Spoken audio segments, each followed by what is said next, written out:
מיזם שנלחם בהטרדות מיניות בדרך קצת אחרת. הצגה אינטראקטיבית שעם הרבה מאוד הומור מעבירה את המסר החשוב הזה.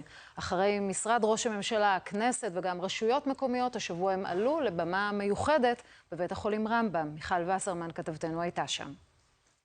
אנחנו שמים אדום וירוק על כל כיסא, למרות שאנחנו בחיפה והצבעים האלה הם מעוררי רגש. הם משתמשים בהם ומנפנפים בהם כשצריך. תכף תראו בהצגה למה. יום ראשון אמצע היום לפני החלפת משמרות, מתקבצים באודיטוריום בבית החולים רמב"ם, מנהלי מחלקות, רופאים, אחיות ואנשי צוות רפואה. הם משתתפים בפעילות יזומה שמטרתה למנוע הטרדות מיניות. אתם רופא מאוד מוערך פה בבית חולים, אני מקווה שאתה יודע את זה. תודה רבה. אנחנו גם יודדים באופן אישי ושתינו קפה מדי פעם, אני באמת מכבדת אותך. וברגע שעברת על החוק למניעת הטרדה מינית, הידיים שלי כבולות. באמת אם אתה רוצה להקשיב, היא תיקח את החל"ת שהם הציעו לך, ותמצא לך מקום עבודה חדש.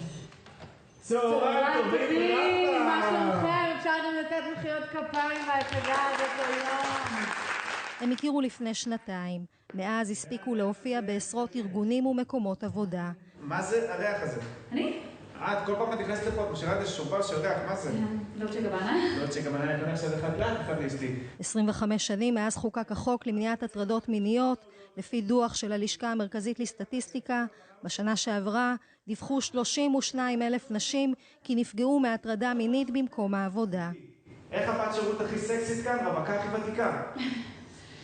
אני בררנית. יאללה, חייב להכיר לך מישהו.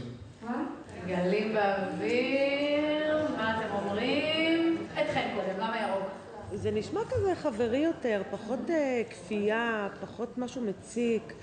זה לא היה, זה היה כזה על הגבול. לפי החוק, מקומות עבודה מחויבים לקיים פעילויות הדרכה למניעת הטרדה מינית בתדירות של אחת לשנה.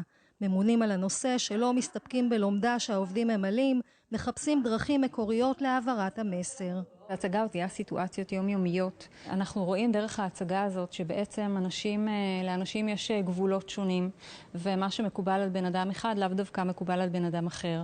והשיח בעקבות האינטראקציות שהשחקנים מעלים על הבמה, מאפשר איזושהי חשיבה והתבוננות והבנה שאנחנו בעצם צריכים לכבד את האחר. מאוד יעזור לי אם את תתני לי המלצה. נכתוב לך המלצה. באמת? כן, בתנאי אחד. מה? אני חושבת שאחרי תקופה שעבדנו פה ביחד, צריך לחגוג את העזיבה שלך איכשהו, לא? בואו נרים איזו כוסית. האמת שיש כנס של האיגוד בשבוע הבא באילת. אתה יכול לבוא איתי, אני אביא לך את ההמלצה לשם. מה היה פה? אני הוטרדתי עכשיו? ועוד איזה? בשנה החולפת הוגשו וטופלו 3 תלונות על הטרדות מיניות ברמב"ם, אבל סוד גלוי הוא שברוב המקומות מספר התלונות בפועל לא משקף את המציאות.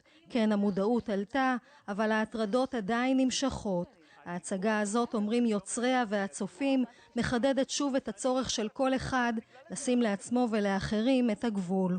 היה ממש חמוד ונחמד ומעשיר גם. אני מתעסק הרבה בנושא, אז לי הנושאים יותר ברורים, אבל אני חושב שזה מנגיש מאוד טוב את הנושא לאנשים שפחות בקיאים בו. אם אנחנו כבר עושים תיאטרון, אז לעשות תיאטרון שיוצר שינוי, שבאמת אנחנו מגיעים לקהל, ובהצגה הזאת אנחנו ממש שנינו יוצאים כל פעם עם התחושה שעשינו משהו חשוב היום, שעברנו איזשהו מסר. אני חושבת שאחרי ה-60 דקות האלה, החוק עבר. טעויות הקטנות האלה של החוסר ידיעה, או חוסר מודעות, או להגיד במקרה בצורה נעימה למישהי איזה חתיכת היום, או איך יושב עלייך הג'ינס, או דברים כאלה שאנשים ייזהרו בלשונם. עזיבת החדר וחוללת.